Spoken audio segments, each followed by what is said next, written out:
ನಮಸ್ಕಾರ ಬಂಧುಗಳೇ, ನಾನು ನಿಮ್ಮ ಪ್ರೀತಿಯ ವೆಂಕಟೇಶ್ ಬಾಬು. ಬಂಧುಗಳೇ, ಎಲ್ಲರಿಗೂ ಮಹಾಶಿವರಾತ್ರಿಯ ಹಾರ್ದಿಕ ಶುಭಾಶಯಗಳು. ಮತ್ತು ನಿಮಗೆಲ್ಲ ತಿಳಿದಿರೋ ಹಾಗೆ ಇವತ್ತು ಪ್ರಯಾಗ್ರಾಜ್ನಲ್ಲಿ ಮಹಾಶಿವರಾತ್ರಿಯ ದಿನ ಕುಂಭಮೇಳದ ಅಮೃತ ಸ್ನಾನ ಏನಾಗುತ್ತೆ, ಅದು ಕೊನೆ ಆಗುತ್ತೆ. ಬಂಧುಗಳು, ಇಲ್ಲಿವರೆಗೂ ಸುಮಾರು 60 ಕೋಟಿಯಷ್ಟು ಜನ ಈ ಅಮೃತ ಸ್ನಾನ ಪುಣ್ಯ ಸ್ನಾನವನ್ನು ಮಾಡಿ ನಮ್ಮ ಇಡೀ ಜಗತ್ತಿಗೆ ನಮ್ಮ ಹಿಂದೂ ಧರ್ಮದ ಒಂದು ಸಾಂಸ್ಕೃತಿಕವಾಗಿ, ಧಾರ್ಮಿಕವಾಗಿ ಮತ್ತು ಆಧ್ಯಾತ್ಮಿಕವಾಗಿ ನಮ್ಮ ಹಿಂದೂಗಳು ಎಷ್ಟು ಗಟ್ಟಿ ಇದ್ದೀವಿ ಅನ್ನೋದನ್ನು ಇಡೀ ಜಗತ್ತಿಗೆ ತೋರಿಸಿ ಜಗತ್ತು ಇವತ್ತು ದಿನ ವಿಸ್ಮಯ ಪಡುವಂಥ ಮಾಡಿದ್ದಾರೆ. ಅದರ ಎಲ್ಲ ಕಾರಣಕರ್ತರು ನಮ್ಮ ಆ ರಾಜ್ಯದ ಮುಖ್ಯಮಂತ್ರಿಗಳಾದ ಶ್ರೀ ಯೋಗಿಯವರು. ಅವರಿಗೆ ಈ ಎಲ್ಲ ಒಂದು ಗೌರವವನ್ನು ಸಲ್ಲಬೇಕು. ಮತ್ತು ಇವತ್ತು ಶಿವರಾತ್ರಿಯ ವಿಶೇಷ, ಆ ಶಿವರಾತ್ರಿಯ ವಿಶೇಷ ದಿನದ ಪ್ರಯುಕ್ತ ನಾನು ನಿಮಗೆ ಮಧ್ಯಪ್ರದೇಶದಲ್ಲಿರುವಂಥ ಒಂದು ಜ್ಯೋತಿರ್ಲಿಂಗವನ್ನು ತೋರಿಸ್ತೀನಿ. ಬನ್ನಿ, ಇವತ್ತು ಶಿವರಾತ್ರಿ ದಿನ ಒಂದು ಜ್ಯೋತಿರ್ಲಿಂಗವನ್ನು ನೋಡ್ಕೊಂಡು ಬರೋಣ. ನಿಮ್ಮನ್ನು ನೇರವಾಗಿ ಅಲ್ಲಿಗೆ ಮಧ್ಯಪ್ರದೇಶದ ಓಂಕಾರೇಶ್ವರ ಜ್ಯೋತಿರ್ಲಿಂಗ ಏನಿದೆ ಅಲ್ಲಿ ಕರ್ಕೊಂಡು ಹೋಗ್ತೀನಿ.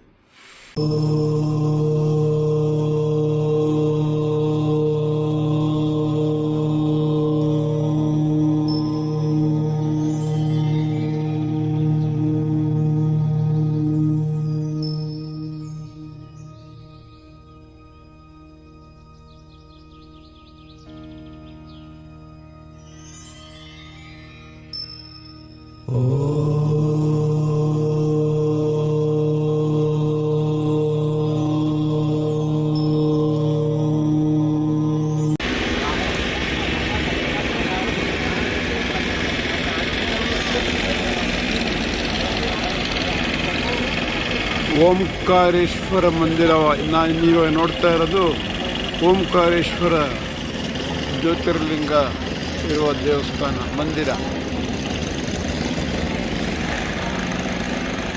ಇದು 4ನೆಯ ಜ್ಯೋತಿರ್ಲಿಂಗ. ಈ ಜ್ಯೋತಿರ್ಲಿಂಗದ ದರ್ಶನವಾದ ನಂತರ ಮತ್ತೊಂದು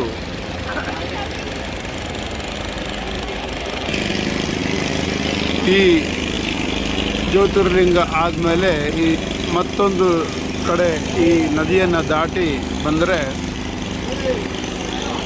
ಮಮಲೇಶ್ವರ ಜ್ಯೋತಿರ್ಲಿಂಗವನ್ನು ನೀವು ಈ ಕಡೆ ನೋಡ್ಬೋದು. ಈ ಭಾಗದಲ್ಲಿ ಬನ್ನಿ, ಈ 12 ಜ್ಯೋತಿರ್ಲಿಂಗಗಳನ್ನು ದರ್ಶನವನ್ನು ಈಗ ಮಾಡೋಣ.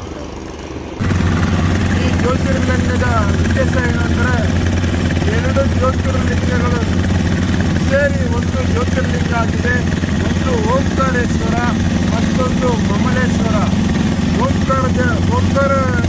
ಓಂಕಾರೇಶ್ವರನ ದರ್ಶನವಾದ ನಂತರ ಮಮಲೇಶ್ವರನ ದರ್ಶನ ಮಾಡಿದಾಗ ಮಾತ್ರ 2 ದರ್ಶನಗಳು ಸೇರಿ ಒಂದು ಫಲವನ್ನು ಕೊಡುತ್ತದೆ. ಹಾಗಾಗಿ 2 ಜ್ಯೋತಿರ್ಲಿಂಗಗಳ ದರ್ಶನ ಸೇರಿ 1 ಲಿಂಗಗಳ ದರ್ಶನ ಆಗುತ್ತೆ. ಅದು ಒಟ್ಟಾರೆ ಕರೆಯೋದು ಓಂಕಾರೇಶ್ವರ ದರ್ಶನ ಅಂತ. ನಿಮಗೆ 2 ಪ್ರತ್ಯೇಕವಾಗಿ सेवितराय च नमः त्र्यंबकं यजामहे सुगन्धिं पुष्टिवर्धनम्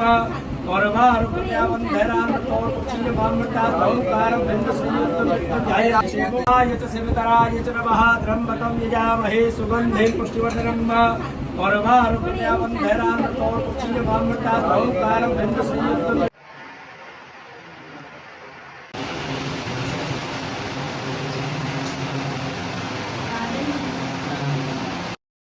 ಮಮಲೇಶ್ವರ ಜ್ಯೋತಿರ್ಲಿಂಗ.